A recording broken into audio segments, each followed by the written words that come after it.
তোমার কি কখনো এমন মনে হয়েছে যে তোমার দেওয়ালে পিঠ ঠেকে গেছে, যে পথেই এগোতে চাইছো সেই পথটাই বন্ধ? কল্পনা করো তুমি জীবনের একটা মোড়ে দাঁড়িয়ে আছো, সবকিছু যেন তোমার বিরুদ্ধে যাচ্ছে। বন্ধু ভাবছো শত্রু, সহজ কাজটাকেও পাহাড়ের সমান মনে হচ্ছে। চাকরির ইন্টারভিউতে বারবার রিজেক্ট হচ্ছ, পরীক্ষায় ভালো করতে পারছো না, অথবা হয়তো মনে হচ্ছে সবাই তোমাকে ছেড়ে চলে গেছে।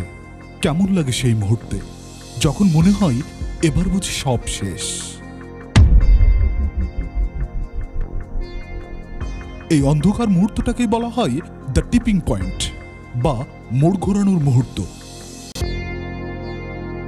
কিন্তু জানো, এই মুহূর্তেই অনেকেই তাদের জীবনের সবচেয়ে বড় সাফল্যের গল্প শুরু করেছেন। নেলসন ম্যান্ডেলা, যিনি বর্ণবাদের বিরুদ্ধে লড়তে গিয়ে জীবনের 27 বছর জেলে কাটিয়েছেন। তিনি বলেছিলেন, ইট always seems impossible until it's ডান। যতক্ষণ না কাজটি সম্পন্ন হয় ততক্ষণ তা অসম্ভবই মনে হয়। এই উক্তি তিনি লিখেছিলেন তার আত্মজীবনী লং ওয়াক টু ফ্রিডমে। একদিন দুই দিন নয়, 27 বছর। আমরা তো 2 দিন পেরোতেই হতাশ হয়ে যাই, কিন্তু কিভাবে তিনি এত বড় চ্যালেঞ্জের মুখে হাল ছাড়েননি? তিনি শুধু বিশ্বাস করেননি, তিনি অনুশীলন করতেন। তিনি বিশ্বাস করতেন প্রতিটি পদক্ষেপ যত ছোটই হোক আমাকে এগিয়ে নিয়ে যায়। বাস্তব জীবনের সংযোগ, কেন আমরা থমকে যাই? চলো একটা গল্প শোনো। তুমি হয়তো সেই তরুণ যে সকালে উঠে ইন্টারভিউতে যাচ্ছে, কিন্তু দরজা থেকে বেরোনোর আগে মনে হচ্ছে আমি কি পারবো? অথবা তুমি সেই ছাত্র যে রাত জেগে পড়ছো, কিন্তু মনে হচ্ছে কিছুই মাথায় ঢুকছে না। তোমার ভিতর থেকে কেউ একজন ফিসফিস করে বলে, তোমাকে দিয়ে হবে না, ছেড়ে দাও, তুমি ব্যর্থ। এই মুহূর্তে কি মনে হয়? যে তুমি একা আর পৃথিবীটা তোমার বিরুদ্ধে?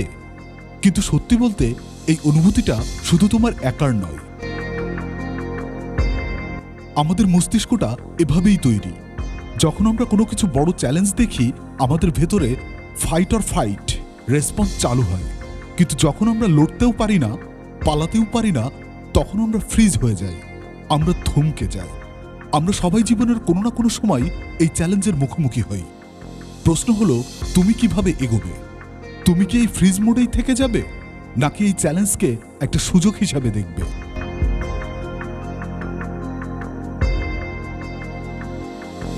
চলো আজ ম্যান্ডেলার মতো দূরের দেশে নয়, আমাদের নিজের মাটির একজন মানুষের গল্প বলি। ডক্টর মোহাম্মদ ইউনুস।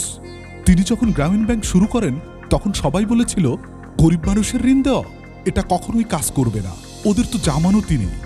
ব্যাংকাররা তাকে প্রত্যাখ্যান করলো, সমাজ তার সিদ্ধান্তে হাসাহাসি করলো, তার সামনে প্রতিটা দরজা বন্ধ করে দেওয়া হয়েছিল।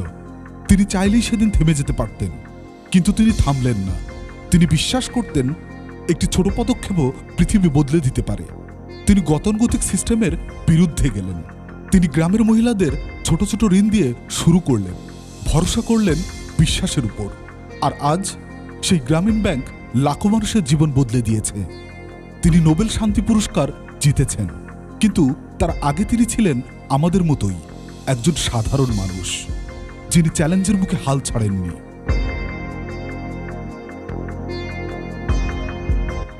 কিভাবে এগোবো? তাহলে তুমি কিভাবে এই চ্যালেঞ্জের মুখে এগোবে? যখন মনে হবে সব পথ বন্ধ, তখন এই 3টি সহজ ধাপ মনে রেখো। ছোট শুরু করো, স্টার্ট স্মল। সবচেয়ে বড় ভুল হলো একবারে পাহাড় ডিঙ্গাতে চাওয়া। প্রতিদিন একটা ছোট্ট লক্ষ্য নির্ধারণ করো। যদি পড়া জমে যায়, বলো আজ শুধু 1 পাতা পড়ব, যেমন 10 মিনিট বই পড়ো।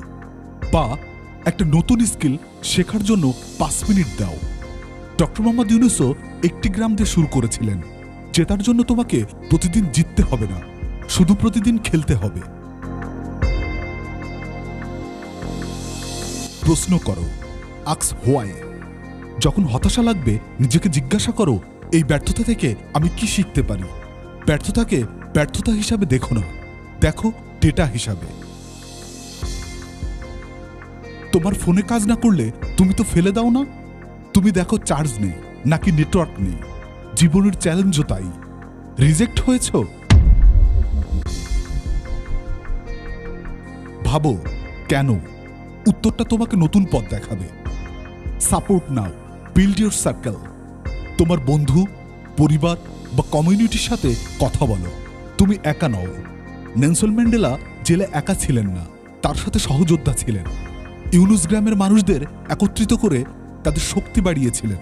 সাফল্যের পথ একা হাঁটা যায় না। তোমার মনের কথা কাউকে বলো, দেখবে ভার হালকা হয়ে গেছে। এই ধাপগুলো এত সহজ যে তুমি আজই শুরু করতে পারো।